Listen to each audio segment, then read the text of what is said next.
నక్సలిజాన్ని సామాజిక కోణంలోనే చూస్తాం తప్ప శాంతి భద్రతల అంశంగా పరిగణించబోమన్నారు ముఖ్యమంత్రి రేవంత్ రెడ్డి.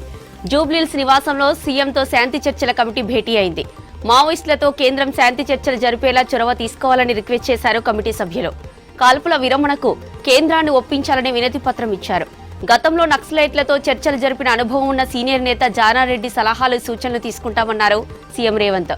ఇక ఆపరేషన్ కగార్పై మంత్రులతో మాట్లాడి స్పందిస్తామన్నారు ముఖ్యమంత్రి.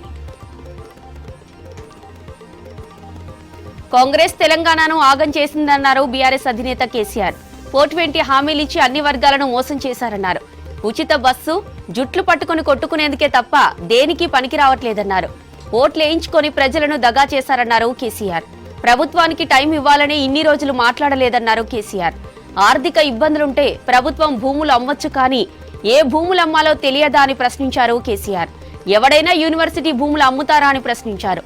ఎలకతుర్తిలో జరిగిన బీఆర్ఎస్ పార్టీ 25 ఏళ్ల రజతోత్సవ సభలో ఈ కామెంట్స్ చేశారు కేసీఆర్.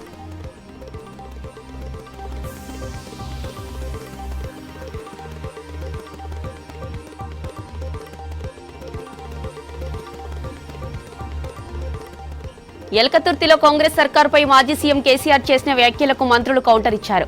ఉద్యమ ఆకాంక్షను వాడుకొని అధికారంలోకి వచ్చి 10 ఏళ్లు ప్రజలను పట్టించుకోలేదని విమర్శించారు మంత్రి సీతక్క.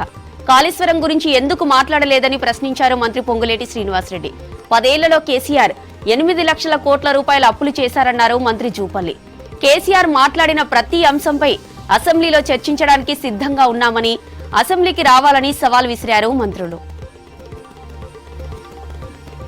మిషన్ భగీరథ, కూలే కాళేశ్వరం కట్టి దోచుకున్న సొమ్ముతో బీఆర్ఎస్ రజతోత్సవ సభ నిర్వహించారని ఆరోపించారు ఎంపీ చామల కిరణ్ కుమార్ రెడ్డి. ఫార్ములా ఈ రేస్ పేరుతో ప్రైవేటు కంపెనీలకు దోచిపెట్టిన సొమ్ముతో సభ జరిపినట్లు ఎక్స్లో పోస్ట్ చేశారు.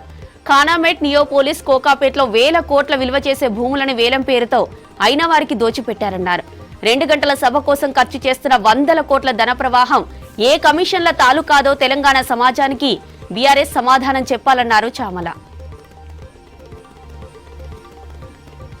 గత 10 ఏళ్లలో ఆర్టీసీని విస్తరించకుండా నిర్వీర్యం చేశారని విమర్శించారు రవాణా శాఖ మంత్రి పొన్నం ప్రభాకర్. ఒక్క బస్సునైనా కొనుగోలు చేయకుండా, సిబ్బందిని భర్తీ చేపట్టకుండా ఆర్టీసీని మూసేసే పరిస్థితికి తెచ్చారన్నారు.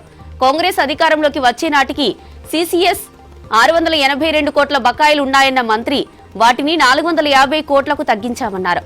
Telangana RTC retired officers welfare association వార్షికోత్సవ మీటింగ్ కు చీఫ్ గెస్ట్ గా హాజరయ్యారు పొన్నం ప్రభాకర్. కొత్త చీఫ్ సెక్రటరీని అపాయింట్ చేసింది సర్కార్. ప్రస్తుత సీఎస్ శాంతికుమారి ఈ నెల 30న రిటైర్ కానుండటంతో కొత్త సీఎస్ గా రామకృష్ణరావును నియమించింది. ప్రస్తుతం ఆర్థిక శాఖ ప్రత్యేక ప్రధాన కార్యదర్శిగా ఆయన ఉన్నారు. ఇక మరోవైపు రాష్ట్రంలో 20 మంది ఐఏఎస్లను ట్రాన్స్ఫర్ చేసింది సర్కార్. స్మితా సబర్వాల్ ను పాత శాఖకే బదిలీ చేశారు.